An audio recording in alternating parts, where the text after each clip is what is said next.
Jim, I'll just turn it over to you. Jim, I was introduced to Jim by Joan Desolettes from the congregation, whom most of you know. And she said, I have a neighbor that you might be interested in meeting. And I was able to meet Jim not long after that. And then it must have taken us a year of telephone messages to get back and forth. And can you come? No, I'm not there. Well, I'm trying. Well, we're busy. No, we only do one in a summer. Then we don't do. So anyway, here we are. We finally got it together. So thank you very much, Jim. Over to you. Welcome.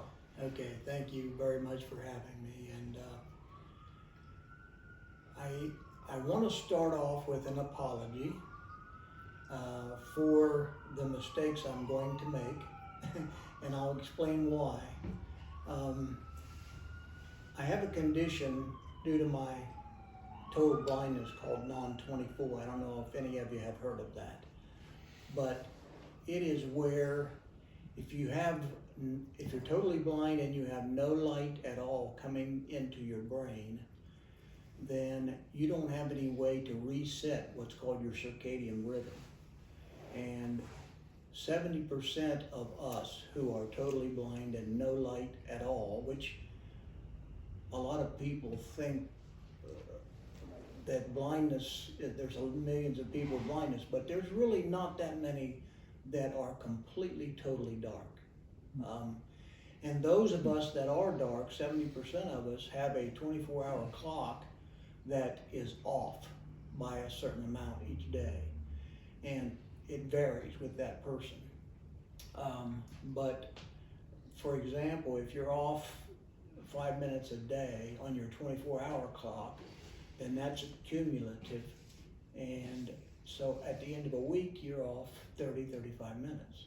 And then what happens is you don't have that daylight hitting your brain to reset your 24-hour clock, which is what happens with everybody else. And those of us that have a clock that's off, it doesn't just mean that you're off 35 minutes and your days are shifted that much. You would think that your days would soon become nights and then your nights back to days, but what happens is you don't sleep at all. And that is the biggest thing that I have to deal with as a totally blind person. My rhythm is way off, and it's off right now. Now, when it's on, I'm fine. I get 4 or 5 hours a night when it's on, but when it's off, I sleep very little. 1, maybe 2 hours every 24 hours. Last night I didn't sleep at all, and the night before I slept maybe an hour and a half, and it's been that way for a while now. So what happens is, I deal with it, you have to, but it does make you tired, and it makes your brain not as fluent as it needs to be. So if I blunder or if I slow down in what I'm trying to tell you, it's because I'm not at peak performance because of my sleep deprivation. So just let you know. But I think what we'll do is start with the video that ABC News in Columbus, the anchor there, he came out to my place in Hebron, Ohio, which is east of Columbus, and he did a story on me, and it was on the news, and then it got transported around the country for those who wanted to pick it up. But let's start with that because it'll go a long way to explain what my condition is and what I've done about it. So let's do that first. All right. Susan, can you cue it up, please? I tell people there's 2 things you can say about my clocks. One is there'll be one of a kind because I can't copy. And the second one is the person that built it will never see it. Now you're about to see what perseverance looks like. A Hebron man blindly going where few would dare to venture. With faith and feel, Jim Morgan is fashioning exotic woods into clocks and helping us all to see potential rather than disability. 11 inches, including case. His are the hands of time. Feels all right. with a much practiced feel for precision, perfection. This clock right here is my 77th. A master woodworker whose hands have seen a lot. When I could see, I cut that thumb off, and so I've got a toe thumb replacement there. But as you watch him and his hands craft a clock, what's truly remarkable is what he sees now. This is what makes people nervous when they see me using the table saw. Pull guard down.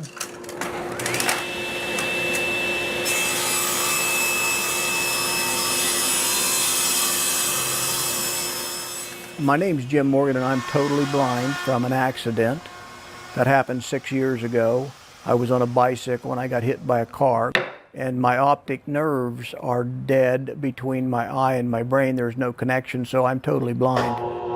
After that, of course, there's a lot of depression and aspiration and wonder, and I just decided that I needed to get out and do something. Okay, but something with saws and planers and routers without vision?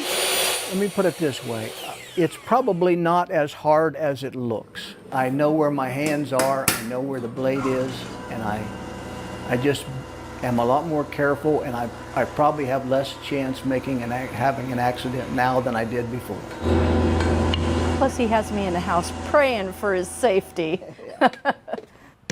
The clocks join Jim's Hebron home and its furniture, all of which he designed and built himself and has never seen. I design them in my mind, and I figure out a method and a way to do them blind. You come up with an imagination that I think everyone has if they venture to use it. 7 and 1/16. I tell people there's two things you can say about my clocks. One is they'll be one of a kind because I can't copy. And the second one is the person that built it will never see it. What he can see now is new purpose. He started selling clocks at art shows, raising money needed to build more clocks to then auction for charity. He's teaching woodworking, here to two blind men who don't speak English. And he's in demand as a speaker. My message is you can do more than you think you can, and you can do much more than others think you can. Everybody has different abilities, and it's a question of just using the abilities and the imagination that everyone has. No, he won't tell you because he's humble, but he is very inspiring. We have taken something that has been so detrimental to our life and turned it around to help others. Here are a few of my clocks that I've finished up here. The first one here is a baseball clock that I built for the local Lakewood coach who is approaching 1,000 wins. Through the cruelest of injuries, the hands of time have actually given the blind clockmaker 10 and 1/8 inches. a new vision. It's great to see him blossom because of the work that he's doing. It has done things for me and allowed me to meet other blind people and inspire the people who I am more like now. And that means a lot to me. It means more to me than anything, really. Jim has designed and built many furniture pieces since he became blind. Here we see his dining room table, chairs, and corner hutch that he made out of gray elm. This grandfather clock is made from curly cherry and has 7 different radii on it.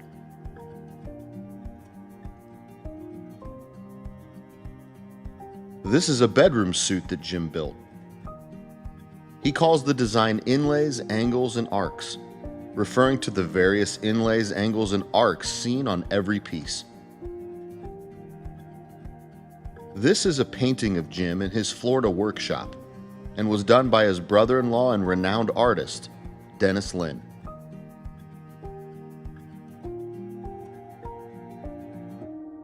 I still build them.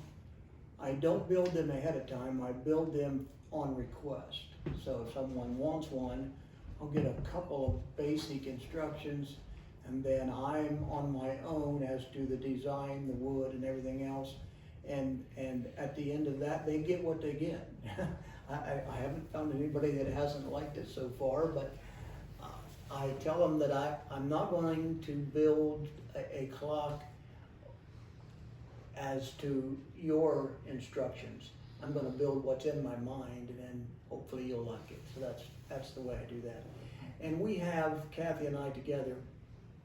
She's my partner in all of this, and we have together had auctioned off many clocks, mostly for individuals, some for bigger foundations like Children's Hospital and so forth, but mostly if we hear of a child with cancer or a young man who has had an accident, serious like mine, or anything like that, then we build a clock and then it gets auctioned off either at a public auction or even online. And we have, I know we're up over $20,000 in what we have provided in contributions to individuals. And it continues. As we hear about somebody or somebody calls us about one, then we just are very happy to do it. But that's kind of what I do with the clocks. And then along with that, this is a story about Joni, actually. We walked over to her house one evening. This was a year or two ago, year and a half ago. And she was all dressed up, and I said, "Where are you going?" And she says, "I'm going over here to the church for a string concert." She says, "Do you want to go?" I said, "Yes, I want to go." Well, I do a lot of reading. I do a lot of reading because I don't sleep very much. So I read 2-3 novels a week. And I read a lot about Stradivarius and Amati and some of the violin makers, and I knew that the violin was an extremely hard woodworking project because of the way it's made. And so I got to meet the guy after the concert. He played violin, he was the main guy. And I said, "Tell me about your violin," and he said, "It's a 1660. And he told me the maker, and I have forgotten which one it was, but someone from Cremona, one of the famous ones. And I said, "Well, you must really be strong if you own one of those. Those things are worth millions." And he said, "Well, I don't own it." He says, "A billionaire in New York owns it. I just get to play it." And so I told him, I said, "I've always had an aspiration to build a violin because I know how difficult it is and what a challenge it would be. But I said, I can't do it now that I'm blind." And he said, "Yeah, I can understand that." Well, a couple weeks go by and I think to myself, you know what, I've been giving people advice that they can do more than they think they can, and I wasn't taking it myself. So I decided, you know what, I'm going to try this. So I listened to some videos, some YouTube stuff about how you build them and that sort of thing. Now I'm not getting the visual part of it, which is probably 90% of it, but I'm trying to understand from what they're saying how it's done. And so I decided to do one, and I talked to Ken Wise, who is one of the people at International Violin. He works out of Maryland, and it's based in Cremona, Italy, where they started this whole thing. And so I talked to him, and he was like a lot of people now when you're talking to him. He said something. I said, "Well, that might be hard for me." He said, "Why?" I said, "Because I'm blind." He goes, "Oh, really?" He said, "Yeah." I said, "I build clocks." And so we're talking, and he says, "Oh, I see your clocks here." Well, you know how people are. They can get online at the drop of a hat and look you up while you're talking to them. So he was looking at my clocks while I was talking to him. And so after a couple of conversations with him, he sent me some patterns and stuff to build the violin. And he said, "Do something for me." He says, "I see your clocks here." He says, "They're all different and unique." And he says, "What I would like you to do is I'd like you to do something different." He says, "Every violin is the same. They're all made out of spruce fronts, which you have to have for the sound. But the backs are all some kind of curly maple, flame maple. And and then the neck and the scroll, they're all the same, and they're exactly the same design. He says, do something that's different. I said, well, I don't want to change the sound. I don't want to try to reinvent the violin. I know I couldn't do that. And he says, well, you can change things that will not affect the sound. And so as I thought about it, I thought, well, I know that the back of the violin, the back plate, is a certain hardness. And if it's too hard, it reverberates too much sound, it's too loud. If it's too soft, it absorbs too much sound. So that's the reason that maple became the wood of choice when they started building them, because they discovered that that is the best sound. So what I did was I went to my woodworking knowledge, and I wanted an exotic wood with the same hardness and density.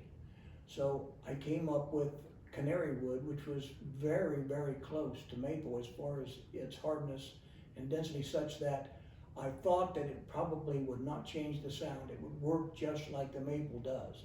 And so this violin here, I put a canary back on it, and that's wow. Oh, beautiful. And wow. that wood is special, and that's from Brazil. And but I think that the sound should be, I'm not an expert on sound for sure, but I think the sound should be the same. And so I did this with a canary neck, and then I added some wingy to the purfling that goes around here and the scroll part of it. And that's different too than what you're going to see in a regular violin. But that's what I did, and I'm working on my second one now, because I've made a couple, you wouldn't be able to tell it, but I've made a couple of mistakes on this that no one would know unless you're a real concert violinist. For instance, I'll tell you one. The nut down here, which is where the strings go over, Yeah. they should be exactly 5.5 millimeters apart, and then 3.5 on the outside. Well, one of my strings is only 5 millimeters, which makes the one next to it 6. Now, 1/2 millimeter is 1/50th of an inch, so you think that's not very much.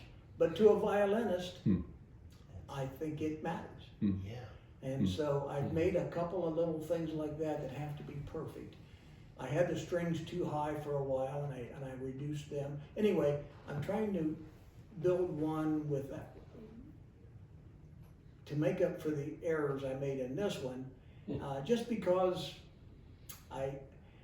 that's what I do. It's in me to try to do something better each time, and so that's why I'm working on a second one. But anyway, I also design and build furniture, mostly for my house, and you're going to see a little clip here at the end of the bedroom suite and stuff that I'm working on now.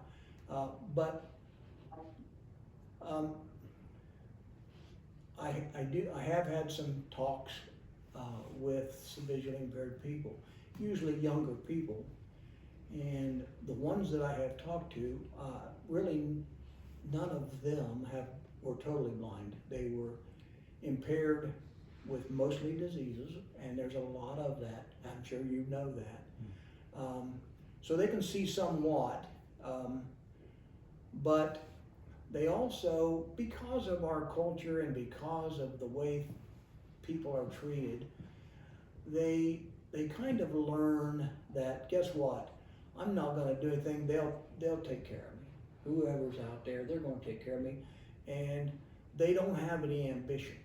And what I was trying to do with my talks with them is to get some ambition in them so that they can find what their interest is. They can maybe extrapolate off of that and turn it into something. And I try to make them understand. There's no way you're going to do it right the first time, or the second time. You're going to make mistakes, but that's the only way you're going to become fluent at it. So don't give up on whatever you start. And that was my message to them. And I'll be honest with you, I don't think I've had that much effect, but if I've had some, it was well taught. I have one story for you that will relate to the religious aspect of what we do, and I got to tell you that my accident almost 11 years ago. I was coming back from the Shrimp Festival, and I was going under Summerlin there, and the car hit me going through that light there, and splattered me on the road. Well, my wife Kathy and 3 friends were with me, and she scooped me up off of the road. I was very, very damaged, and she took her sweatshirt and she wrapped my head to quell the bleeding because I was going to bleed out right there. She saved my life. Well, what happened also, now I have just recently heard this. There is 1 month out of my life that I do not know anything about.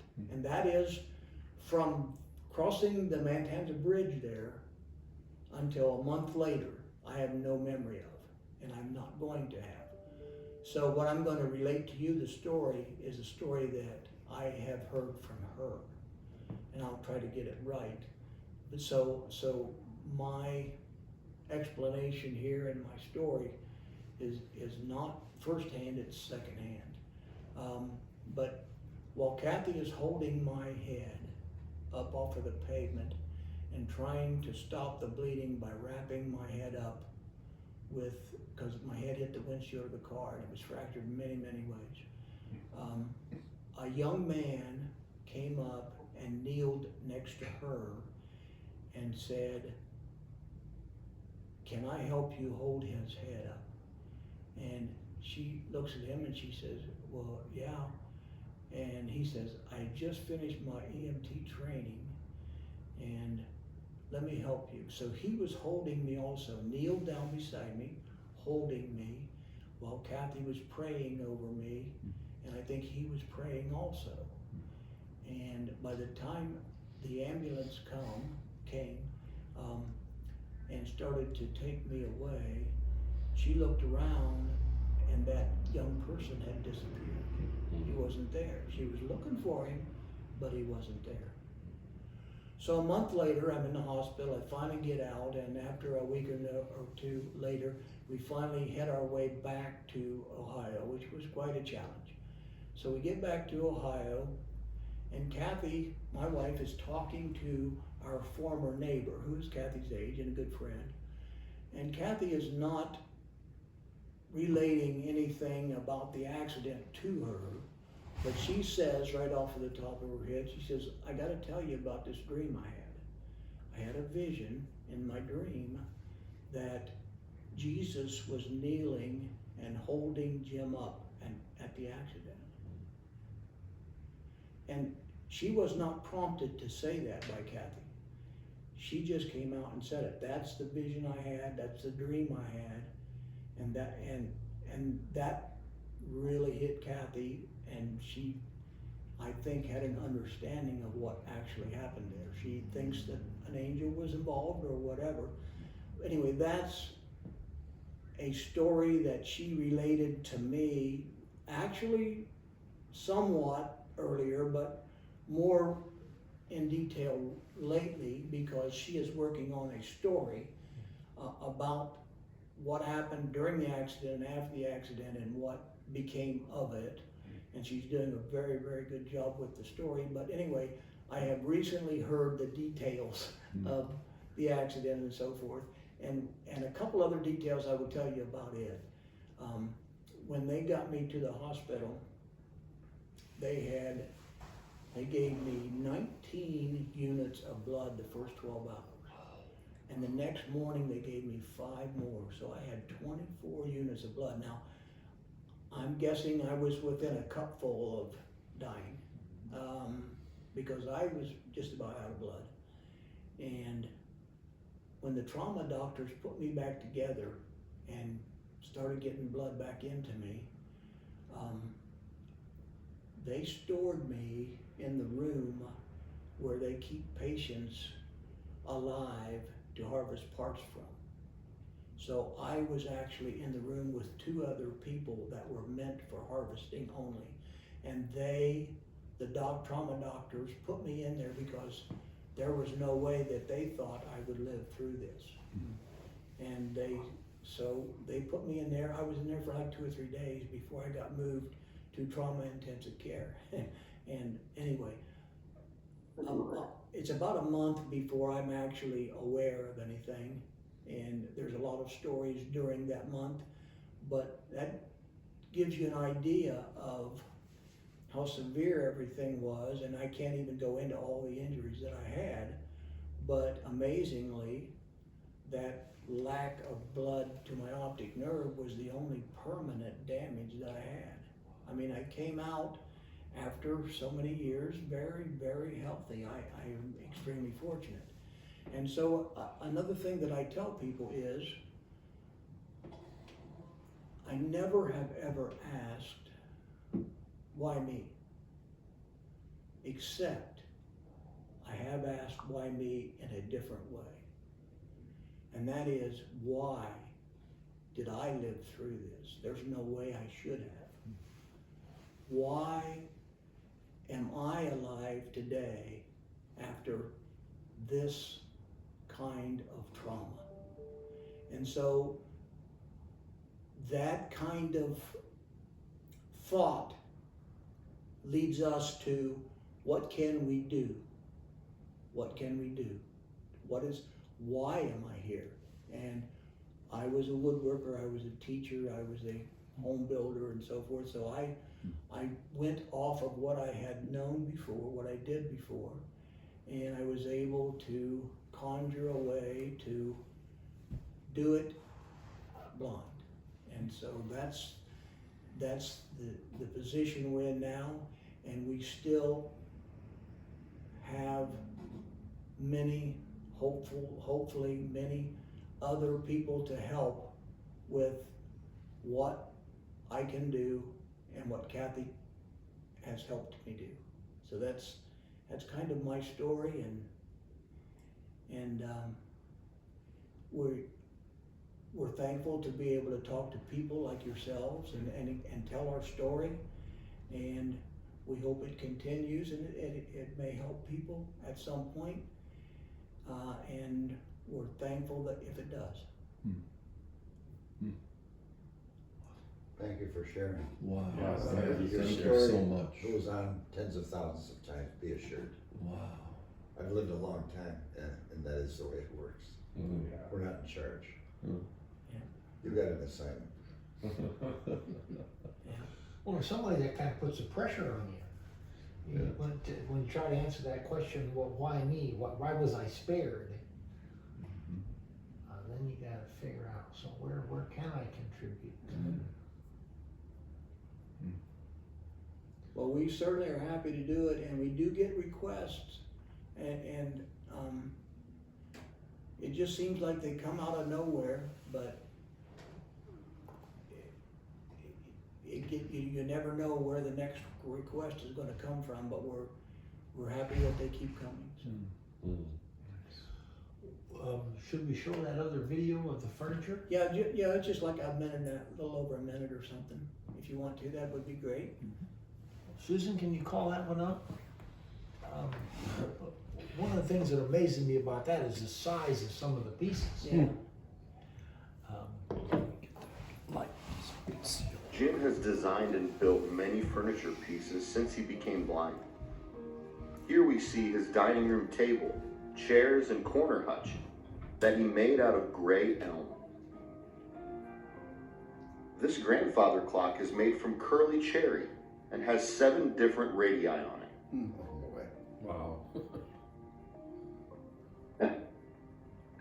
This is a bedroom suit that Jim built.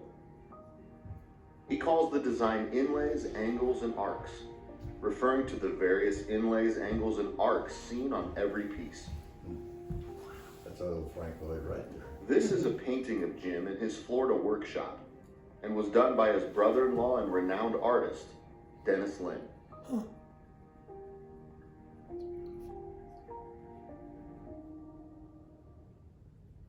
The corner chest of drawers that I hope you saw has a concave front to it, and then the angles go back like this, and then it has the checks going down. That one, I have got a couple more tweaks to do to it, and then I'm going to send it to Fine Woodworking Magazine, which is the premier woodworking magazine for America. And I don't know whether they're going to do anything with it or not, but I will tell you that I think that the design and hopefully the craftsmanship is worthy of their magazine. I don't know that it is, but that's where I'm headed with that bedroom suit. And if somehow it gets in Fine Woodworking Magazine and they do a story, I will let you know, and you can check it out Please online. But that's kind of the ultimate for me, and for really anybody that thinks they're or tries to be a fine woodworking person. If you make that magazine, then you're pretty much at the top of the heap. So, and I'm sure I'm not at the top of the heap craftsmanship wise, but for blind craftsmen, I think I'm pretty close. For sure. So, How did you figure out those angles? well, that's when people ask me about how do I do this. Well, the actual process of doing it is something that I have a lot of experience with, and I had to learn a different way of doing it. But I also tell people that the gift that I have, and I tell everybody, you all have gifts, you figure out what they are. But the gift that I have is to be able to imagine the design in my mind. Then I can figure out a way to do it, which that's an engineering deal. But the actual imagination, which is the artistic, creative part of it, was always in me. I have designed a lot of houses that are quite unique, and I think, at least when I could see, were pretty striking. And so the design part of it is the artistic thing that I have within me, just like someone would have the ability to play that violin, or someone would have the ability to paint, or whatever their creative talents are. That is what my talent, that's where it lies. And so,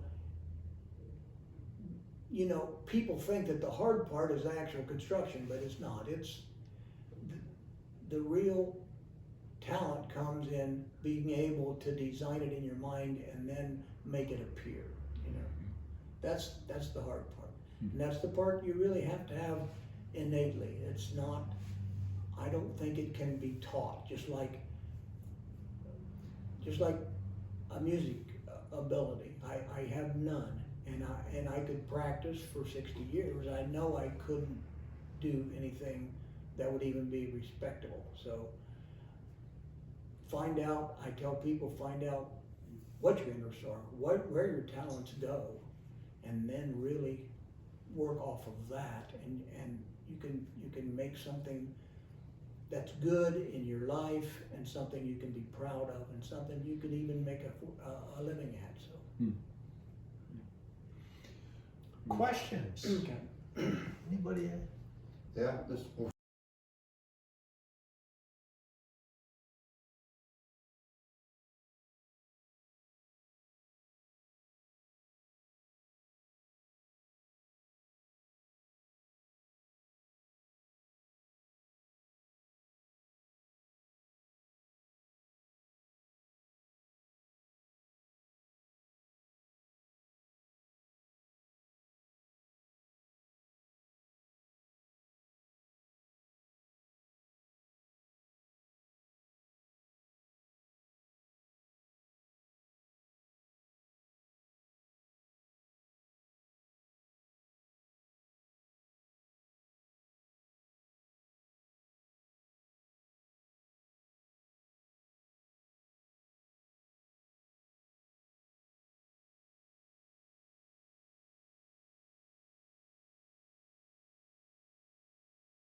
Yeah, we got terrific questions to ask there. You know, you didn't use the word Holy Spirit, and you don't have to, but you certainly clearly made a case. Both of you did. Well, Kathy did. I will have to tell you that, you know, I relayed the story to you that she witnessed. Good for you. But it's the two of you together Yes, that were allowed the story. yes.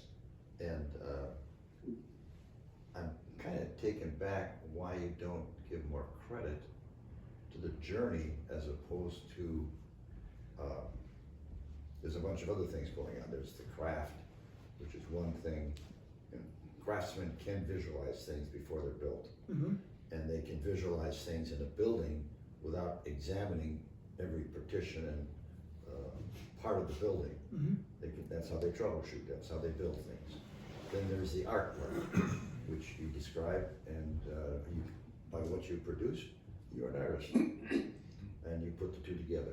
Not unusual, but it is unusual to be motivated to do something with one's life.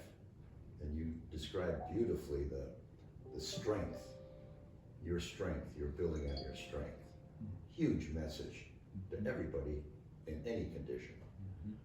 And so much in our world generally tends to want to go in the negative way. I agree with as opposed to the build on the positive. I agree with you. And So you got so many stories going. I would give myself credit, and I would also deny controlling anything. yeah, well, but you know, can you talk to any of those? I would tell you that the first part of your question is, that's another thing that I feel like, yes, it's God-given. Yes, the talent's God-given. Yes, all that stuff is God-given. But the other thing that I give credit to in respect to that is that the never give up attitude, the stick with it attitude, that is something that I think was part of my being, but it was also a very big part of my parents and the way they raised me and the way they were.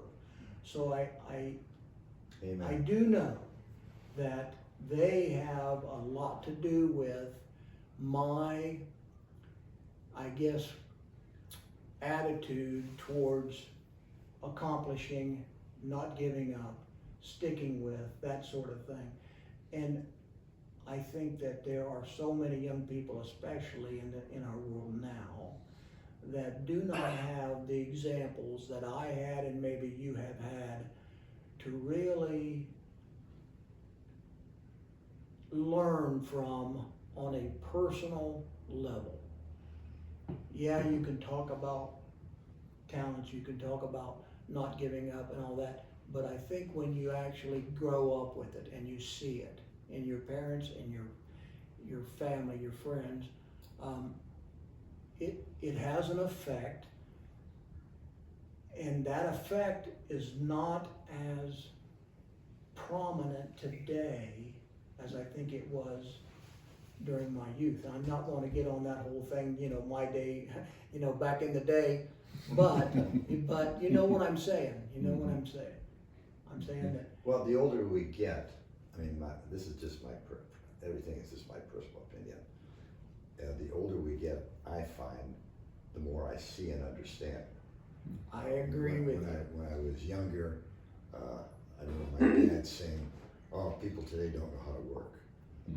Then I came into a business with 5 or 6 people, and in a matter of 5 years, I said, "You know, we've got a problem here with this new population." Then our son came. He became a lineman and works for a transmission company.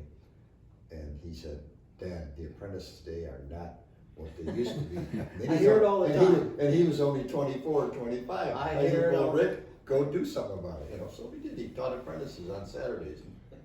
I agree with you very much. And I think part of it is the culture has leaned towards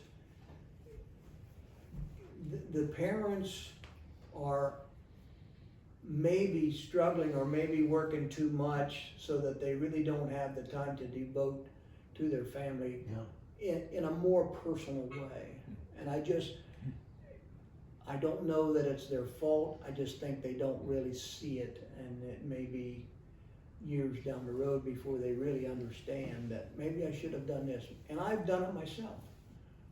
We all have. I've reprimanded myself for not teaching my children a few things that I thought I didn't do well enough. So Have you given up on the children? I haven't given up, but I'm close. Let me put it that way. You know, they're adults and they're getting older, and I think I'm having more of an effect on one of them than the other two, but it's just, you know, they're individuals also. So. Yeah.